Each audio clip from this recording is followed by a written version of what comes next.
Mến chúc cô chú anh chị và các bạn một ngày mới thật là vui vẻ. Cảm ơn rất nhiều đã luôn thương mến ủng hộ xem video mỗi ngày.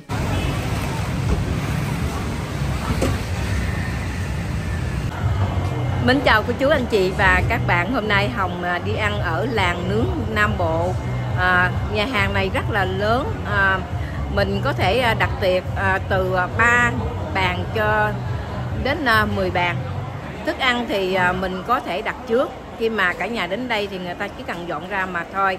Và bây giờ Hồng mời cô chú anh chị và các bạn đi một vòng ở làng nướng, xem thử coi như thế nào.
Ngày lễ đó là Thanksgiving cũng như là Christmas.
Bao nhiêu một cái? 30.000. Giữ lại xài.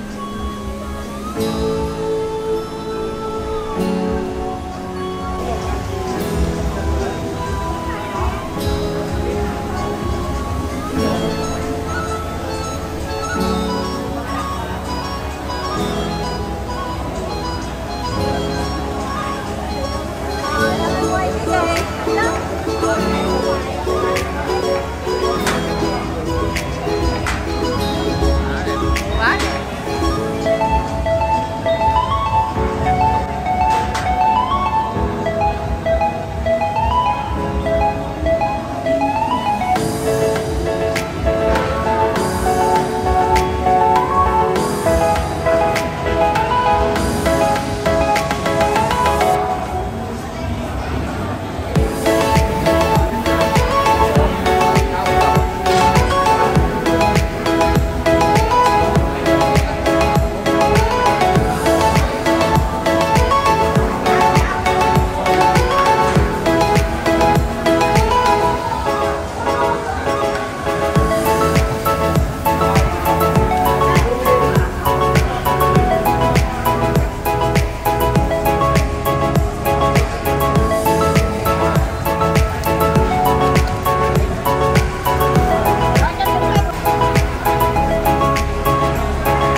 nhiều tiền và nhiều sức khỏe nha.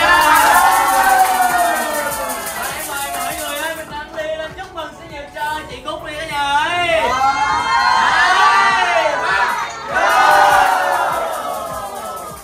Tuyệt vời luôn, chúc cả nhà mình ăn ngon miệng nha. Mến chúc cô chú anh chị và các bạn luôn luôn vui vẻ hạnh phúc bên gia đình và người thân. Đừng quên cho nhau những nụ cười. Cảm ơn rất nhiều đã luôn thương mến ủng hộ xem video mỗi ngày. Xin đừng quên subscribe, like và share bài hàng comment để cùng nhau đọc góp ý kiến và chia sẻ. Xin hẹn lại video ngày mai.